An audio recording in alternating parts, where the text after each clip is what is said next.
Welcome to the show, everyone. This is Everything Under the Sun. My name is Ty, and I am happy to welcome a very special guest to the show, a good friend of mine, Erin White. She's joining me from Arizona and is taking her time to join me to speak about traveling today. So, Erin, Hi, thank you so much. I'm so excited to be here and can't wait to share some tips and tricks I've got. awesome. So, I obviously I can't go without saying this. I mean, with everything that's been going on in the past, I mean, hell, like COVID, and then now just everything going around as far as just protests about the obviously killing of George Floyd, and like the just what people are doing right now. I guess how has that influenced you, and because it's impacting all of us on some level. So I guess just like what has that been like for you? And I mean, I'm sure traveling through different parts, you've probably maybe encountered some people, or even like in your own area. Like, how has that been for you? Yeah, absolutely. It's been a weird time. It's been a weird year, 2020. Wow, I don't know that I ever expected, what the year brought. I started my year in Mexico City, which is where I actually live, and I'm pretty connected to COVID because my brother actually lives in the state next to Wuhan in China. Oh shit, I didn't know that. Yes. So luckily, my brother and his fiance had left China for Chinese New Year, like the majority of the country had done. So they were in Japan, and then it brought them from Japan in January back to Arizona. They finally made their way back to China in March, went through quarantine and stuff there. So COVID's been pretty, it's affected my family a ton. I was in Mexico City and I came home to Arizona just to be closer to the family and to be in a better medical infrastructure, to be completely honest, right? Hmm. So what was the reason why your brother went back? Like, I mean, his fiance, like, what? Well, so their whole lives are there, Yeah. to be honest, and they have four cats. They have four cats that they have had for 7 years now. They've lived there for 7 years, Oh wow. and they had a friend that was just watching the cat, and it was so crazy because China implemented so many different things with like actual restrictions on when you can leave the house, and there was police that were actually like governing your streets. You know, Jeez. they're communists. They can do whatever the heck they want. But literally, so when my brother even came back, they had to quarantine for 14 days and they couldn't even leave, but they had to go back to their animals. And then aside from that, their wedding, actually, they were supposed to be married on May 3rd in Vietnam. So Mm. unfortunately, we canceled that. The wedding got canceled, and they are going to stay in China now for probably another year or two because their jobs that they hold, they're not going to be able to have other Americans do those jobs now because of COVID. So they've got some really good job security there. So they're going to stay. I mean, COVID brought me home. It brought me to Arizona. I lost my job in Mexico, which almost every person around me lost their job. So Yeah. that was kind of something that was just, it felt really normal. It didn't feel as harsh. I wasn't upset by it. But, I work in a country that has like really limited options. If you don't have a visa, you have to be in certain Hmm. industries. And that's just not, most of them are the financial industries, which aren't going to be bouncing back anytime soon. So you weren't even able to like get any. I guess you were on a work visa while you were there. So I wasn't on a work visa. The company I worked for is British, so I didn't need one. Like there's some like laws that allow you to work directly for a British company and still live in Mexico as long as you leave every 6 months to, change your visa. So it's just more of the fact that when I do go back in a couple of weeks here, I'm going to have to look for a job that is something similar, meaning like I can work for a different country that doesn't require a visa or somewhere that would actually sponsor a visa, which is really difficult.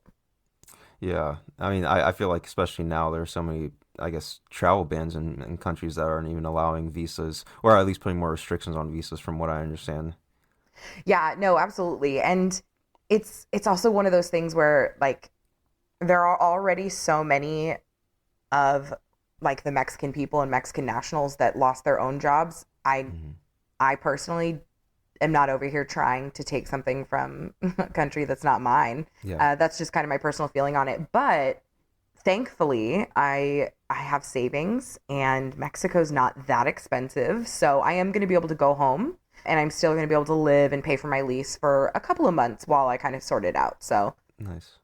How's your Spanish yeah. been coming along? It actually, I can get by. I can order things. I can take public transportation. I can read a lot more things than like any kind of menu. My vocabulary is huge, right? Like I probably know 1,000 different Spanish words, Una but cerveza, por favor. exactly, exactly. But the thing is I can't really put them into sentences. So Yeah. unfortunately, the job that I was in, I worked for like the number one financial broker in Mexico City, and everybody spoke English. So Okay. nobody was I even my roommate speaks English. He's a Mexican national, but he loves speaking English. So Mhm. he also does his job. He works in the timeshare industry and he sells in English. So it honestly was really difficult, and it's not getting any better. So That's funny. I, yeah. I met someone in Thailand that was actually he was a teacher. No, he worked in the hospitality industry in Japan, and he was saying that like the company that he worked for, the hotel that he worked for, was frequented by like American businessmen or just like businessmen in general that had to basically speak English because it was like mainly the common way Oh, of totally. communicating. So he was like the entire time like he was in the country, he didn't really pick up any of the language because he was surrounded by people that were speaking English the whole time. So it was Yeah. I can see that definitely being hard. Yeah, that's pretty much the same for me, but yeah, I mean, as far as like what's been going on in the world the last week and stuff, and the Black Lives Matter movement, it was so interesting to watch COVID from a different country, I'll say, like experiencing what I saw on the news in Mexico about, COVID and the way that it was represented by the media. And then to come here to Arizona and experience that kind of fear and that panic because the Mexican Mhm. people didn't have any fear or any panic. And COVID hit them about like 6 weeks later than it hit the US, Mhm. thankfully, but also now they're way behind Yeah. in terms of the hump. But Arizona is a really loud and proud state. It's a very red state. There's plenty of liberal movements here. There's plenty of people here that obviously support the Black Lives Matter movement, but unfortunately there's also just a ton of people here who don't. Mhm. So it's not fun right now. It's really not fun. There's been some great peaceful protests that have been going on. We had about 3 days of like really, really strong peaceful protests that we had seen like downtown and by the Capitol and some of the head police stations. But then, well, this weekend we had a really, really wealthy mall, really, really expensive mall in Scottsdale was like just completely destroyed and looted by a whole bunch of white people in Scottsdale that weren't protesting. They weren't chanting. They didn't have any kind of signs. It was kind of this really weird, bizarre moment. And they all just like raided this Apple store, Oh wow. which then turned our governor to set an 8 p.m. curfew. So the entire state is now on an 8 p.m. curfew for 7 days. So it's just a really, really weird world to be living in right now and to be experiencing. Like I wake up every day and I'm still just like in awe. It's really just crazy everything that's happening, and I've I have a Twitter account for this podcast page, and I get on there every once in a while, and it's just kind of like bombarded with so many things where I mean there are people that are actually trying to put threads up of peaceful protests and things like that because there are so many videos up of these looting incidents or things that are happening, and sometimes by white individuals that aren't even protesting or aren't there, or maybe they are protesting but in the wrong way that it's not meant for. And I'm not saying that's like only white individuals. I'm saying like there's just so much disarray that's happening in the world, and there's so many people that are posting videos and making comments based on like these things that are so speculatory, and I think it just causes so much like dismay and like just confusion in what's actually happening and what's going on. And I think it does take away from like those peaceful protests that you were speaking about. And I'm kind of how did you, I guess, was the news aware that those were, I guess, white individuals and not part of protesting, or was that something that like had to be kind of deciphered out? That's a really great question and one I really hate that you even have to ask. But, Hmm. mm, you know, So in terms of, I'd say I'm like actually really proud of all of the people of color in Phoenix and their alliances in terms of like how much they're posting about the peaceful protests, because Mhm. there is so much ugly. I know that like for at least the first couple of days, like I wasn't seeing anything good. There was nothing good. Nobody was posting anything. Like it was more just showing like the brute like the brutal parts of it, like Mhm. the cars on fire and those sorts of things. And there was like this big, basically no. I'm gonna say no. The news represented what happened at the mall here in Scottsdale as a protest. They absolutely said, look what protesting is doing, yada yada Mhm. yada. But very quickly after that, like I would say the millennial population of Scottsdale just destroyed the internet and said absolutely not. Like look at these people. There's no signs, there's no chanting. Like you're Mhm. watching like extremely wealthy affluent people stealing from the Apple store. Like literally just walking out with iPhones. It was portrayed completely, in my perspective, unfairly, and but as is most other things. So, and then they bring the conversation to try to compare the looting that happened at the mall and the iPhones to what was going on in the George case with Target and stuff, which is not it's not the same. Like we're Mhm. not we're this isn't even apples and oranges. Like, I've got Yeah. lots of feelings on it, but Yeah. it's Yeah. just it's been really crazy. Yeah. And I mean, and it's so true that there's just, I mean, it's so crazy, and there's so many feelings I think a lot of people are having towards it, and we don't really know how to, I guess, really consume all of it in this moment. It's kind of like we have to take it piece by piece and try to take that next step, knowing that all this shit's happening, and like we have to somehow keep our cool and keep kind of moving so we don't go, fucking crazy through all of it, you know?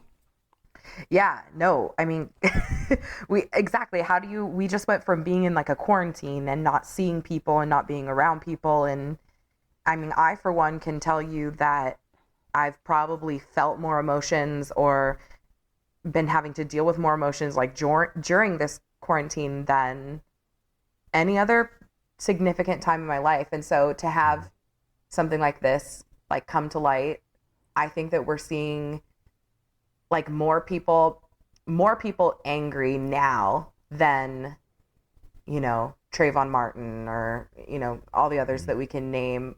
You know what I mean? Like I think that there was uproars, but I think that like the people are ready now. Yeah. They're fighting, Yeah. and yeah, I'm gonna fight with them, I guess. And something I think is so crazy, but also maybe very convenient about this quarantine and COVID thing. I mean, like, it's not convenient that people are dying and getting sick because of it, but I feel like the amount of people that are at home, and the reason that maybe this is more in uproar and more people are standing up and protesting against it, not only because it's like the straw that breaks the camel's back as far as just like the video of what happened with George, but also like people aren't obliged by these things that are normally keeping us tied from experiencing feelings or experiencing anxiety or thinking about these things like work and all these different external responsibilities that kind of got tapered down as COVID and quarantine started happening and people started just kind of having more time to themselves and to reflect. And I think as more time is spent for individuals to like look around themselves and like see what's going on, then like I think that gives more room for thought and more room for wanting to take action. Also, there's more time for taking action. Whereas before, maybe people couldn't go protesting in the streets because they had work to be at 8 o'clock in the morning, and now that's kind of tapering down. I don't know. This is like kind of all just speculation as far as just like why didn't this happen with the countless amount of black deaths that have occurred due to police brutality. It's like, what is it about this that's kind of causing so much uproar? And like, I think that like it is just the amount of time that we're allowed to have to reflect on these things and also put towards these things, the energy we're allowed to put towards these things. I mean, so many people are putting energy towards like doing different things for themselves because they have the extra time. And I think that that extra time also does allow for thought about like what the fuck is going on, and like how do we do something about it. Yeah, no, valid. I think time's really important. I don't think that I was, I mean, I'm really honest and really humble about like my experience through like my political journey, and actually more of just my lack of a political journey. I have a very Canadian mother, and I have a dad that doesn't vote because he's too busy. Like that's just like his life and that's his theory. So didn't come from a political family, and so I didn't really have opinions or a voice until about like 5 years ago. And more recently, I have been the person who stayed silent, and it wasn't out of not having an interest in confrontation or something. It was just more of like, I don't have the mental space. I don't have the emotional space Hmm. to calculate or to have these conversations. And I don't know how to make my voice strong enough anyways. Hmm. It was so much easier just to overlook. And so I will totally say that the time that I've been given during quarantine, and the fact that I surround myself with like the loudest white women in the group, it's like I'm really grateful. It feels weird. It feels calculated. I'm like, how did this happen? Like it's almost like the universe is working towards us in a weird way, allowing something so horrible to potentially open up like the time and the space for people to figure other shit out. Hmm. So, yeah, I think it's been wild, but it'll be interesting to see what happens in the next couple of weeks and the next couple of months for sure. Yeah.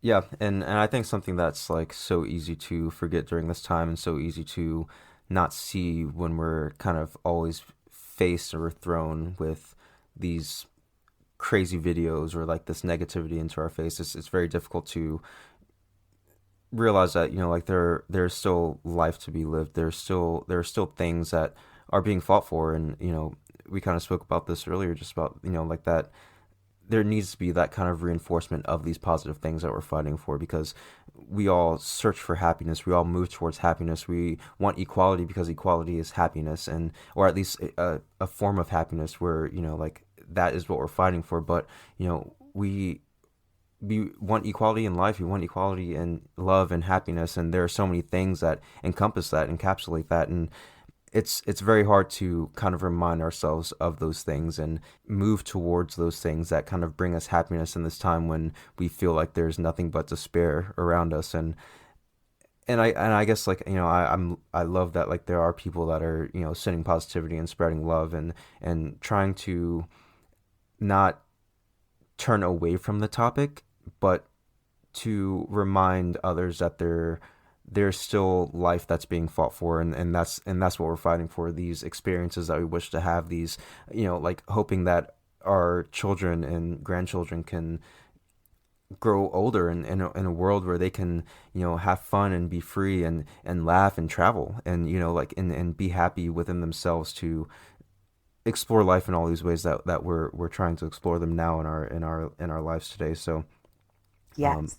So let's talk about travel. so let's talk about travel, and that's kind of yeah, that's what we're going to be talking about today. And I think that travel I think is something that's kind of like how we said like this quarantine thing is, where it's like it's that time for reflection. Like it can be such an amazing time for reflection where we travel, we experience new places, new people, new things, new ideas, new languages, and we're just kind of like I don't know, I'm always put at awe when I'm traveling, and there's so much reflection that happens where it's like, holy shit, like this is the world that I'm living in, like this is an actual thing, and I don't know, it's Yeah. Yeah. there's this Instagram page, not Instagram, it's a Twitter page called World Tourism, and it's basically just like all these different destinations. And I swear to you, if you have not had an urge to travel or wanted to travel, check out that Twitter page, and you will see magic in this world and be like, you know what, I'm gonna go to that place because I mean, it's just amazing. Yeah, that actually sounds amazing. I've never heard of them, so I'm gonna have to check it out. World tourism, yeah. I always love following like pages that have just like these crazy destinations where you kind of feel like the entire picture is photoshopped, but it's actually just something that actually exists, and just makes me want to travel more. Yeah, definitely. So before we actually get started with this idea, the topic for next week needs to be discussed, and that's why I have this box here, my box of topics. So I'm just gonna give this a good shake and pull out the topic for next week, and see what that is. Yay. So it's looking like, oh shit, this is a long one. The next topic for next week is gonna be self-improvement slash development, and this is kind of just like embracing the things that improve life. Embracing things Okay. that improve life. I'm not really sure. I put that in parentheses, but next topic for next week is going to be self-improvement slash development. And I think that that's something that, I mean, hell, I mean, as we speak about travel, as we speak about like all these different things that have been discussed through the show and not in the show, I mean, all of it's part of like self-improvement and development. As we make mistakes, we realize faults that we have. That realization in itself is, a development in yourself and an understanding in yourself and understanding in maybe a way that you want to move or don't want to move. And I think that like all of that kind of goes into this idea of like where we want to be in life. It's all about like how we're developing ourselves and moving. So Absolutely. So it'll be a good little pre-show for next week. yeah, so traveling, self-improvement is going to be going on the wall. Traveling is for today. So traveling, Aaron, Yes. thanks for joining me. Thanks for having me. uh, so Aaron, I was recently told. Well, I mean, you told me this that you had recently gone on a trip with your family this weekend. I guess speaking about traveling, like where'd you go? Yeah, so this weekend I actually went up to Sedona, Arizona. It's about 2 hours north of the valley. It's absolutely gorgeous. They are like the only red rocks in the entire state. So it kind of makes you feel like you're somewhere else. And I went up with my family. There is, it's about 110 degrees in the valley. So Oh shit. when you drive north, you get to drop that by about 10 degrees. So it was like 95 up north. We got to hang out by the creek and just spent time with the family. It was my parents' wedding anniversary, actually. So, Oh, nice. Yeah. So I asked you on the show because we've known each other for some time, and I remember you doing this job where it's like you were setting people up with these like vacation packages or something. Like, what was that all about? What yes. was? Okay, so I used to work for a company that I called it the world's largest travel agency that nobody had ever heard of because basically I worked with really specific. I was a travel agent is what I was, but it's kind of hard to explain. So basically I was a travel agent for people who owned timeshares or owned different packages. Timeshare industry, I have no idea how it's not outdated yet, but it's still alive and booming. And so there are millions and millions of people out there that own timeshares. And on top of just like a timeshare unit where they can go have a vacation, they want to have some kind of membership that gives them other benefits, like allows them to stay other places or travel or go on cruises or gives them flight discounts, whatever. So I worked for a bunch of these little memberships essentially, and the way that we were affiliated was directly through the timeshares. So for a while there, I worked directly with a couple of like big name companies like USAA, which Oh, is nice. for obviously, for our men and women and their families in the service. Mhm. And then also for like American Express. So American Express card holders, black card holders, when they wanted to book cruise vacations, they were actually calling me and they didn't know. Ooh.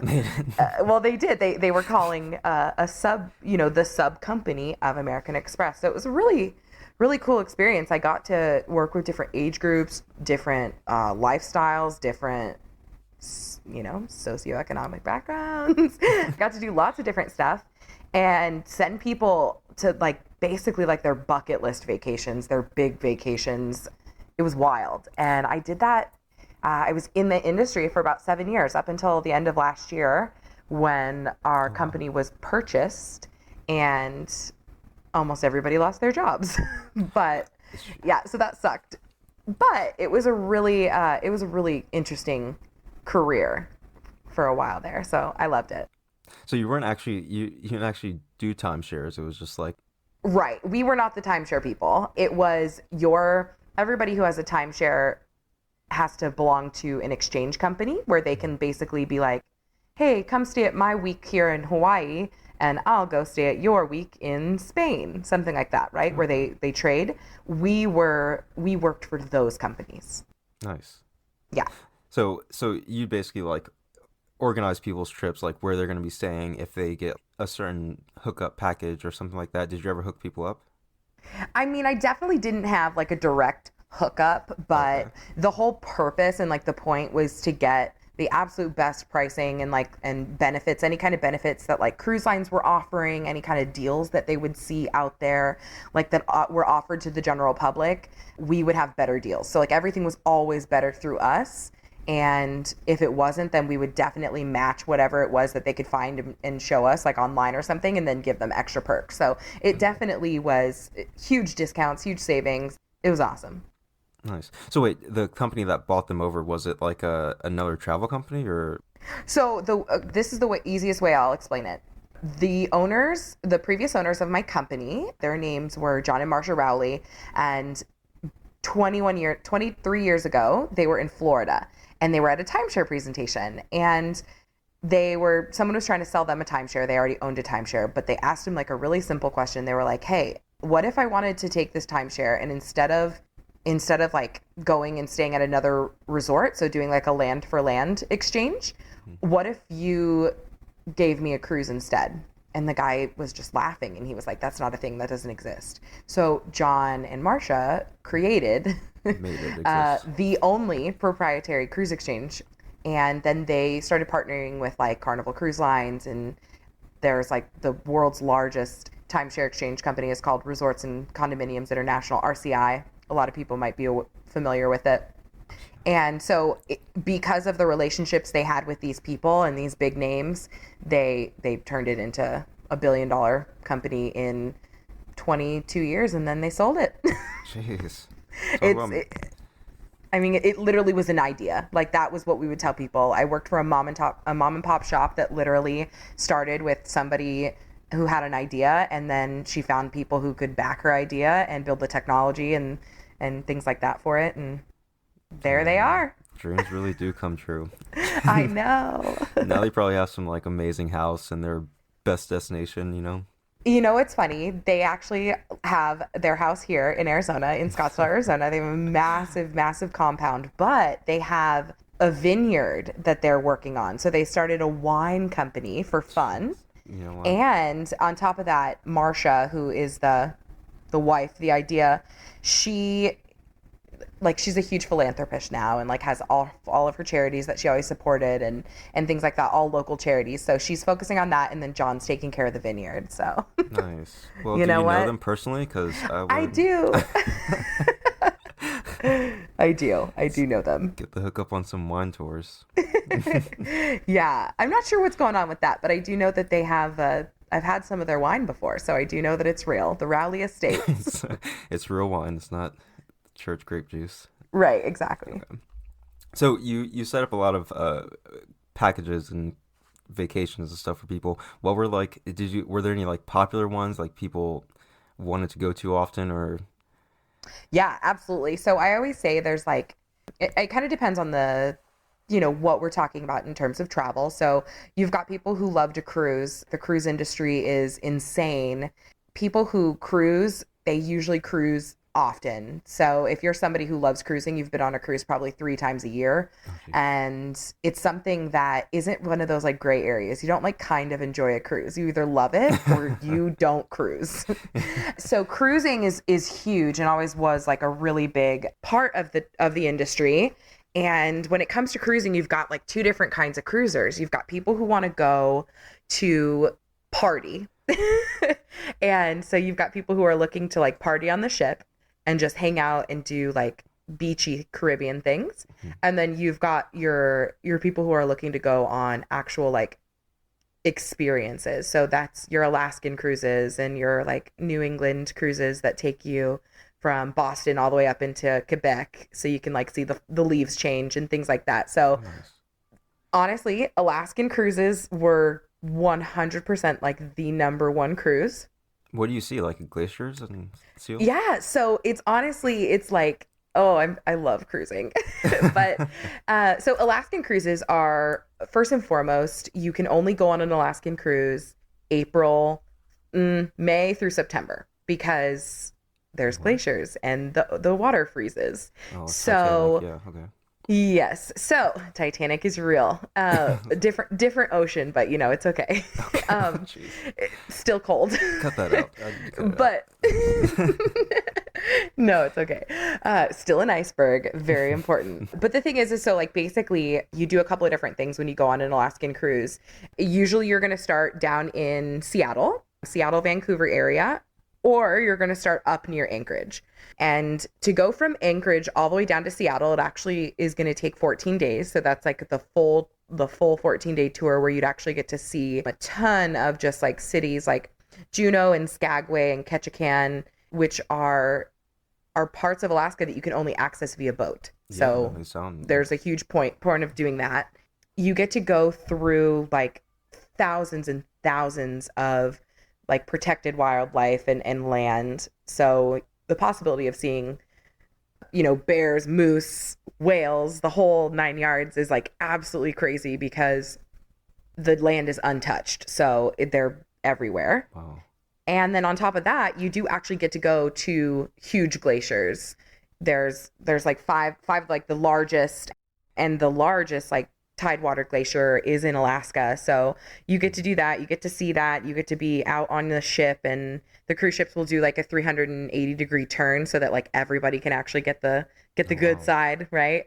And it's insane. It's a once in a lifetime opportunity. It's not the least expensive trip for sure. Well, that was a It's your popular one. Yeah, it's super popular. It's extremely popular. But that's like you said. That's like seasonal, more or less. It is seasonal, but it's always in high demand because it's seasonal. Hmm. Actually, fun fact, like Princess and Holland America, two extremely large cruise lines, during those seasons, like May through September, they actually move their entire fleet. In the entire fleet, every single ship they own goes to Alaska because they earn 85% of their annual revenue May through September. So you Oh, won't find wow. like a single like Princess or Holland cruise ship doing the Caribbean or something like that during summertime. That's why you see a lot of more of the fun party ships like Royal Caribbean and Norwegian and things like that. But Yeah. it's because they make all of their money during May through September. And that kind of makes me think about COVID Yeah. Yeah. and the fact that cruises were so insanely they were so destroyed, and the travel industry in general has been so destroyed by this. I have no idea how either of those companies are going to bounce back from an entire year without revenue. I'm not Yeah. sure what's going to happen. I feel like people are gonna. I feel like I don't know. I don't know what's gonna happen because people are probably gonna be kind of struggling for money, or at least like most of the working class people are gonna be kind of strapped for money, so they're not gonna exactly want to travel. But I feel like a lot of people are gonna just want to like get the fuck out once things are lifted. No, absolutely. But unfortunately, the maritime laws and like the cruise, the way that the world responded to what was happening on the cruise ships during COVID. So, like, we Yeah. had that Princess ship that was docked out of I Japan. was gonna ask you about that. Yeah, so it was really pretty bad. And to be honest, I actually have two really good friends that work on cruise ships. One was just on the brand new Virgin Voyages ship, and the other one works for a German cruise line. But both of them were employees, and they both live in Arizona, and I think they both landed in Arizona a week ago because they were stuck on those cruise ships Oh my gosh. for 65 days. And it had nothing to do really with the fact that there was anybody who was sick on the ships. There weren't even any passengers. It was the crews getting ready and preparing. But the CDC and whomever like created this law like right as like the end of kind of the travel restrictions, like right as they had kind of blown up, they basically said anybody who worked on a cruise ship couldn't get on an airplane. So yeah, so they weren't allowing people to travel, and so basically all the cruise ships had to go back out to sea because once you're in Oh the my water, you're no gosh. longer technically on U.S. soil. So they'd go back out to sea for like another 25 days before they could get word that people were going to be able to leave Florida after they like made them quarantine. So it was rough. Like I had some friends who literally just got home, and you'd think that it was amazing to stay on a cruise ship, but unfortunately they were confined. Yeah, I'd be They were pissed. in their cabins. What? They couldn't even Yes. enjoy like the ship things? No. So one of my girlfriends, because she wasn't working, there were some employees that were still able to be paid and working. Like, you have to feed the crew, you have to clean, those sorts of things. But Mhm. both my friends are in like the theater and the production side of things, the entertainment crew. Yeah. So anybody who was part of the entertainment crew, no, they had to stay in their rooms 5 days a week. They did upgrade them to larger, like actual cabins that you would put like a guest in Mhm. because crew cabins are much smaller. And they gave them all balconies, but no, they were not allowed to leave. And I literally watched my friend Instagram like 14 days Oh my from gosh. her cabin. So I wouldn't want to be on a ship again after that. yeah, right. I know. Can you imagine? And like they had just set out for like the Caribbean season, so it was just about to get started. Oh my gosh. I know, but it happens. Yeah. I've never actually been on a cruise myself. The thought of it, It's awesome. It's a great way to travel. it's kind of just like crazy to think about, like there's no escape. It's like it's like Okay, I'm just okay. kind of stuck here. So I mean, you could jump if you I needed I to. guess I could jump, yeah, if I got desperate enough, but there's yeah, that's always been a big thing for me. I also heard about like not so good things about the way that they let out garbage and stuff. Yeah, I think there's definitely like some things that are not perfect about that Super industry. bad. I haven't looked too much into it. Yeah. Yeah, no, sorry. But Yeah. yeah. Yeah, no, I mean the same thing with traveling. I found out recently in this past year, like I didn't even think about it, but jet fuel, like that actually is so bad for the environment, but like it's like I don't want to really look into it too much because I love traveling and I don't mind flying. Yeah, absolutely. So, but speaking of flying, you have like a fear of flying. I mean, I don't mean to just throw you out there like that, but how's that been? How's the flying been? Yeah, so I was in a car accident, like, I don't even know how long ago it was now, 2.5 years ago or so. And after the car accident, I was fine. But after the car accident, I all of a sudden had this really random, irrational fear of flying. I've been flying my whole life. I've done, 16-hour flights, Thailand, Australia, and never have had an issue. And then all of a sudden, this car accident just gave me this like crazy irrational fear. And it really just has to do with turbulence. It's not even like I think the plane's going to crash or anything. Like takeoff and landing are two of my favorite times, which most people are afraid of. Yeah. And it was rough. So in all honesty, it did affect me for about the first 6 months. I missed a couple of family vacations, tried to get on a flight for a wedding in Virginia, and I couldn't go to my cousin's wedding. And then finally, tried a whole bunch of different things in terms of like help. So I did some cognitive behavioral therapy, which did not work. No. And then I did a little bit of this EMDR therapy, which is for people who have PTSD. Yeah, yeah. And it's like this, I really don't even actually understand. And I didn't get to do enough of it for it to have really made a difference, but It's it like for stimulates a bilateral part of your stimulation. brain. Yeah. Yeah, right. Oh yeah, you were like a psychology major? Yeah, yeah. Oh yeah. Oh right. Anyway, so I did that because I do have PTSD. I've had it since I was 10, but we were trying to kind of stimulate a different thing, and so it kind of worked. But one of the best things that I actually did was I took a class called Fearless Flying, and it was at the Sky Harbor Airport here in Arizona with Captain Ron, and it's only one of two airports in the entire United States that actually do what's called a fearless flying class, and it was free. Nice. And they just did a ton of different things, and he explained so much about planes and why they do what they do, how they fly. They talk about ways to kind of cope with it, but like aside from that, it's more of just like really understanding like this is exactly how long the pilot has to get the plane off the ground, and like when you feel this, that's what this is. And then if they actually bring you onto an airplane and let you just sit on it, obviously nice. they don't go anywhere. And then there's a part two of it, which you actually get on a flight, a Southwest Airlines flight with Captain Ron, and you go to Vegas and back. Nice. So That's awesome. I did that. It was awesome. It was cool.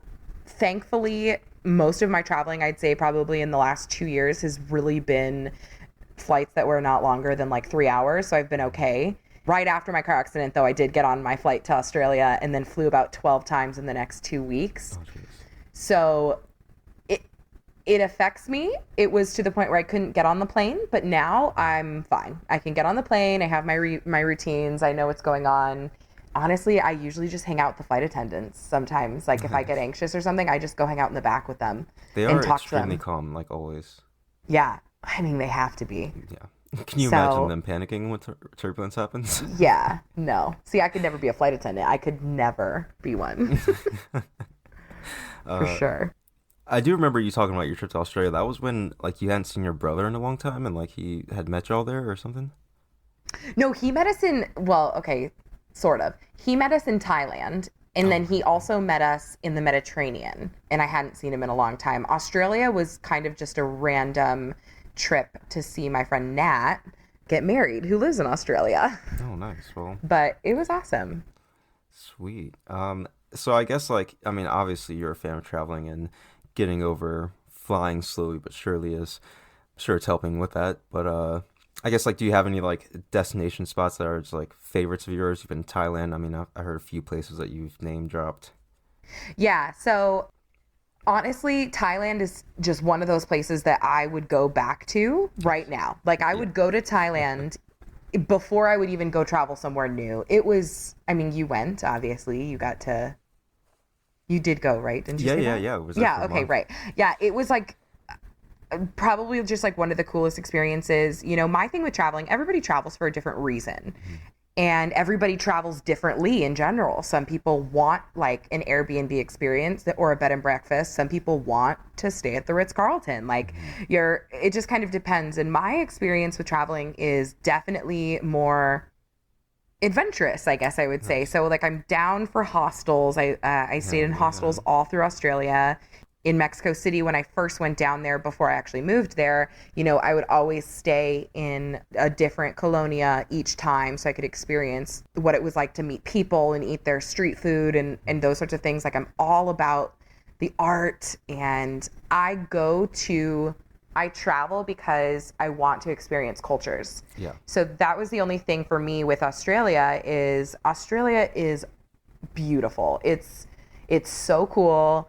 It's massive, and for there only being 7 states in Australia, if you were to fly from like imagine like if you're looking at a map and you're going from like California, which is where we'll say Perth is, to Texas, which is where Adelaide is, that's like a 6 hour flight. It's so huge Oh yeah. that there are people who haven't even seen like the western side of Australia. It's so massive. So I got really lucky and I got to go all the way up the East Coast. So I got to do Sydney, Melbourne, and Brisbane, Queensland area. Nice. And that's where there's a lot more, I would say, cultural differences and like experiences you can't have, you know, here in the States. But other than that, it is a very long controversial statement. It's a very long place to fly to feel like you're still in America. Yeah. So, like I loved it, but I don't need to go back anytime soon. There's so many places I need to go to first. Hmm. Yeah, that is one thing about even like traveling Europe. It can be very. I mean, Europe. I like Europe just because the kind of architecture is very different, so you can tell that you're not in America. But there are some parts where it's like it's very city-like and very urban looking, and that's kind of how I felt Yeah. about Sydney. Sydney was just like this huge city. I mean, very beautiful, and like I loved seeing the Sydney Opera House and like seeing cornerstones of like the area like that. But yeah, it was kind of something. I remember we were in this block and there was like this store called Woolworths, I think is that like Yeah. yeah. And I just remember like being in that like metropolitan type area and like looking on the ground and seeing like the same gum on the floor like I see in New York City and like looking around and like we were going into Woolworths and there were just like people everywhere and I was like, yeah, I feel like I'm in a city right now and So that's so funny because I actually like I felt bad saying this, but I kind of like named each of the places. Like when I was in Adelaide, I felt like I was in Santa Barbara, like 100%. When I was in Melbourne, I thought I was in San Francisco. Like that's it. It felt The Hmm. buildings, the street, the street art, even some of like the foliage that you would see, like it just felt so San Francisco. There were so many like museums and I don't even know. But Hmm. the structure was San Francisco. Sydney, I definitely just felt like, oh, I'm just in a big city. Hmm. Like you know. But then when I was up in Brisbane, I felt like I was like in Long Island. It was so Long Island. I really just felt like I was driving from like, I don't even know. Somewhere in Long Island. It just reminded me of that, like the foliage and the flat roads and then you get to the beach and of course like it's a little different, but I was just like, yeah, there is a lot of history. There is a lot of, they've had their fair share of experiences in terms of, I don't know, Oh yeah. like they've got their own problems, Yeah. but it's definitely a bit of a it's like a dreamland over there. Yeah.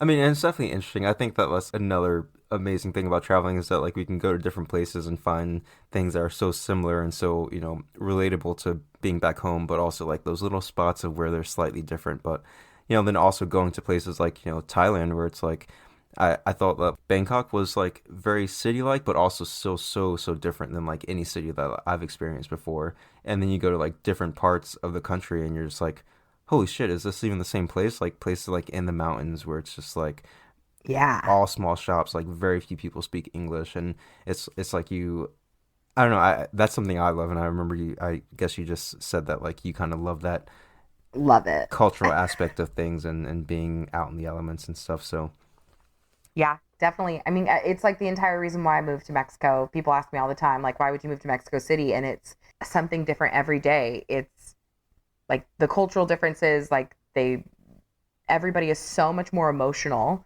which is a good thing. It's such a romantic country. You've got people who have like the strongest beliefs in the world, like Mayan belief systems, nice. and everything is just so different, but great. Yeah, I mean, yeah, I think that's like just one of the best things about traveling, and I guess like there was this I mean article that I had sent you about just all these different things with traveling that I guess I don't know. I thought that there were like just so many good points as far as just like what it can do for us because we travel for a certain reason. And I mean, of course, like we love that, love it for whatever it is that we enjoy, whether it's just the experience of, getting to see nature in a certain way or maybe just like vacationing to kind of relax and unwind. But either way, like there are experiences that I think that we come across and that we have as we travel, like no matter what.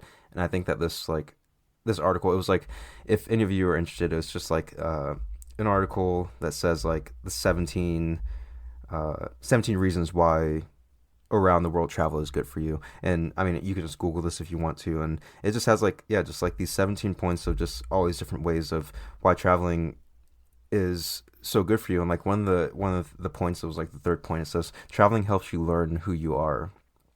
And when I read that, it was something that like I guess really connected with me because I think I've grown so much through my time traveling, and it's kind of hard not to in that in that way. Yeah. It's I mean, I actually really like the article. A couple of things, like, it talks about the fact that, and I talk about this all the time, that it's so much easier than you think. It can be so much more affordable than you think. People think that, like, they can't afford to go places, but, I did Thailand for 2 days for like $1,800. I'm 10 days, sorry. Thailand for 10 days for like $1,800.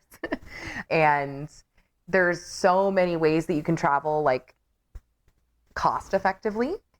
so And wait, was that 1800 including like spending and things? yes, including my flights, including everything. So Nice. I always tell people like a couple of like my travel tips has to do more with like flights, which is anytime you want to go somewhere, go directly to airline websites from the major hub of where those flights go from. So for example, like flights to China are typically out of LA or Seattle or San Francisco. Flights to Europe are usually going to be out of New York. So Oh, you'll find direct flights. Like you can get a direct round trip flight to China for like $350 what? from LAX. But here's the trick. If Hmm. you're actually like trying to fly from Phoenix to China, it's the fact that Phoenix isn't like the main. isn't a main hub. So always book your flight directly from like the main hub and then get your way to that hub. So would So you it's fly always like, from like Phoenix to LA then to China? yeah, or That's drive. So so like when we crazy. did Thailand, our flights to Thailand were $850 round trip Hmm. from LA. Nice. So Very nice. we did that. My flight to Australia I got for 1,000, which is honestly Australia is very, very, very expensive. It We got is. them for $1,000 on Qantas, which is one of the main airlines that flies, and it was out of LA. But if we would have tried to book it from Phoenix, it was coming up as like 1,800 Hmm. because it has you have to deal with a bunch of different like taxes and airlines that don't like aren't co-chairs and stuff like that. So You know, yeah, always book direct. that's that booking direct. I helped my mom book a flight to Puerto Rico recently. Actually, well, I say recently, but it was about 8 months ago. But it feels like Okay. I don't know. But Yeah. anyway, I helped her book a flight, and she was like really adamant about getting the price down. She had like a $50 voucher too for it was like yeah, it was like $50 or $75 to like off of whatever flight she had because a previous flight had gotten canceled or something like that. And she wanted to find this low price, and the price was like $150 or something like that. And I'm like, Mom, this is an amazing price. Or it was like $250 or something. And I was like, Mom, this is an amazing price. Like you should do this. It's a round trip flight to Puerto Rico for $250. She's like, no, like go directly to the airport and like speak to the representative. No shit. I got to the airport. The representative found a flight for $110, and then like on top of like her $75 voucher. It was wild. I was like, this is the benefit. It This is is no, absolutely. Honestly, that's the other thing I would say is if you can go to the airport, like, or yes, there you'd be surprised. yeah. And time of year, like the season, because my Thailand tickets cost, I think they were 580 round trip, but that was just because Wow. like we scheduled from May 15th to June 15th, and it was like first off the time span, because I think that they do like for shorter time spans, I think they do have an increase in price, but also like Yeah. for Thailand, that's rainy season from like May to like August or something like that, so there are less people Yeah. traveling. But if you like try to go during high time, which is like October through January or something like that. So I went in January, which I actually went the week of Chinese New Year, Yeah. which is the Wow. worst time to go Hmm. because everybody's traveling there. But yeah, so that's why and I was so proud that I got mine for 850 during That's Chinese New Year. that's crazy. That is amazing. Because Yeah. when you said eight, I was like, that's a good price. But then I was wondering like, But it was January. It was the first, it yeah, was like the second week of jeez, January. that's a steal because I So looked at prices. I was working and I wanted to go around high season, and I looked at prices. It was like $1,400 round trip, and I was like, yeah, no I'm way. not doing that. So yeah, I mean, it's definitely a lot easier than people think, and I think it does. I don't know. It does so much for just understanding. I think the world outside of us, and I think that's something that's really big. And I'm not really sure if I mean, the article kind of speaks about that in several different points. Like it says, it challenges you, it helps you understand who you are, and I think all of that goes into this idea of just like, holy shit, we're experiencing something that's so vastly different than what we normally experience. And even if you're doing like the resort type of lifestyle or experience when you travel, there's still something very different about what you're encountering, whether it's the signs that are in a different language or the people that you're experiencing that are a different color or nationality or just like whatever it is. I think that there are so many times where we're faced with something that's very different from us, and it allows us to not only just realize how amazing those differences are because it makes the world what it is, which is like, diverse and amazing and beautiful, but it also like helps you to understand more within yourself that I have these thoughts, I have these ideas of what it means to be poor, what it means to be affluent, what it means to have things and then you travel and you experience what those things mean to other people, and they can be so vastly different than what we experience. Yeah, But absolutely. yeah, um, yeah. So yeah, I definitely think we covered a lot as far as traveling and yeah, So I guess, Aaron, if you had any place that you can go right after all of this ended, where would you go? Ugh, that's a Like hard one. all expense paid. Oh my gosh. Okay, so that's hard because to be honest, I am a sucker for like like places like Costa Rica or Colombia or Mexico. Like I'm really a sucker for just like old beach towns, and like I've never been to Cancun. So honest to God, like I would love to just stay somewhere in Mexico for a very, very long time, like a week, or I'm like 5 weeks, something. But but right, the last trip that I was actually planning was going to be Greece. So I've never been to Greece. I didn't get the opportunity to. I've thankfully been like all over Europe, but I have not been to the other side of the boot in Italy. So like I didn't get to go to Venice or anything. I want to go to Croatia. So I'd really love to do like Eastern Mediterranean, maybe a cruise, something, because it's the easiest and most efficient way to travel when you want to fit in like a lot of places in a small amount of time. It's super nice to not have to unpack every single country you go to. You can just walk off your ship. And so I would go and I'd probably do Greece and like all the Greek Isles. Yeah, no, that sounds amazing. What would you do? That is kind of hard. Greece is one of like a destination that has been on my mind, just because I recently I've been seeing a lot of pictures of people posting near those like like it's like everything is white, like the staircases and everything, and it's like Yeah, where Santorini. Santorini, that is, yeah, but it looks absolutely amazing. And Yeah. Croatia, isn't there like a big like boating event for like super rich people that have their yachts and stuff that sail like around that area, like in that? I'm pretty sure, yes, I'm pretty sure I kind of know what you're talking about. They come from like Monaco, which is, what is Monaco next to? Like France. And so they like come right around the boot, and then they go into like Venice, and they're like some of like the richest people in the world, and there's like black tie casinos and stuff. See, I'm just gonna crash one of those yacht parties. Yeah. That's like on my bucket list. Actually, my bucket list is to have a yacht party and then crash someone else's yacht party during that like same time. That's okay. I'll tell you something that's really, really funny. Just a small little story. So my brother and my sister-in-law did their honeymoon in Italy last September, and they did just a 14-day trip. They kind of traveled all around, did Airbnbs. They didn't do a cruise or anything, and they did like Rome, Naples. They got to go through Tuscany. They went down to like the Amalfi Coast and did Positano, Sorrento, and Amalfi. And when they were in Amalfi, which is like one of the most beautiful, just like inlets, coves, etc., so gorgeous. Like I would go back in a heartbeat. Amalfi is so crazy if you can Google it. But this girl that I follow on social media, she coincidentally was on her yacht in Amalfi, and like they were so I was basically watching her Instagram.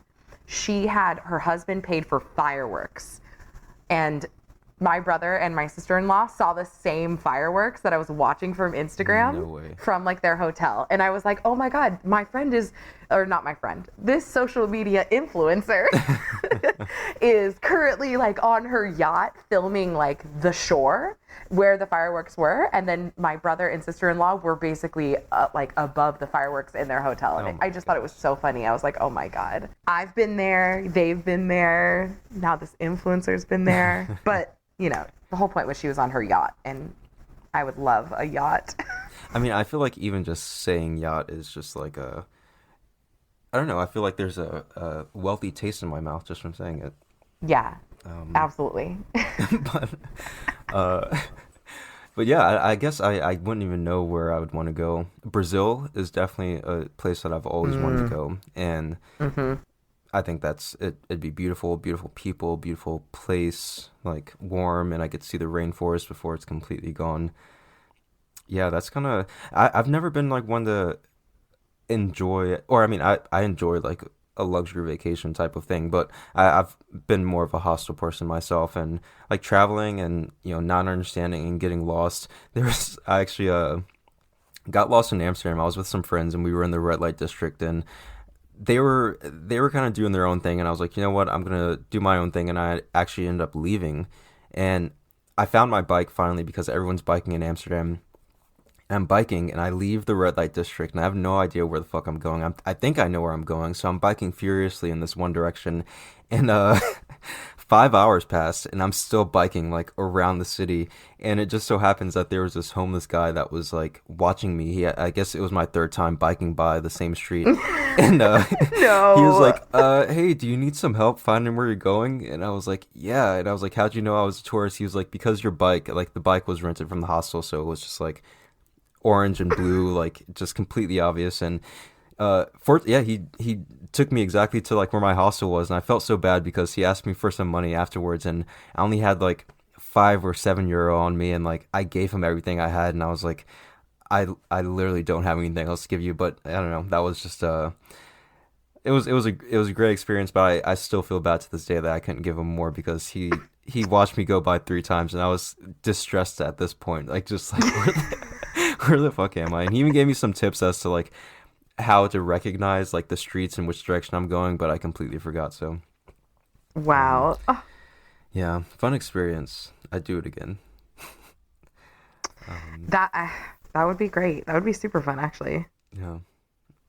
So, yeah, I Getting got lost lost. in Amsterdam for other reasons too, but anyway, It's Amsterdam. it was Amsterdam.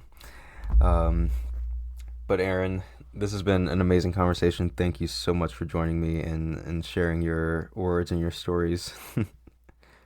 Well, thanks for having me. It's been great. My first podcast. I hope I did okay, guys. Woohoo! Yeah, of course. Woohoo! Yeah, I love it. So thank you so much. And who knows, maybe I'll someday I'll have some more. We can do a part two. Yeah, I'd love to have you back on the show. You are a great conversation, and yeah, love talking to you. Okay. Well, Um, thanks. all right, so that's the show. I love you all, and I will see you next time.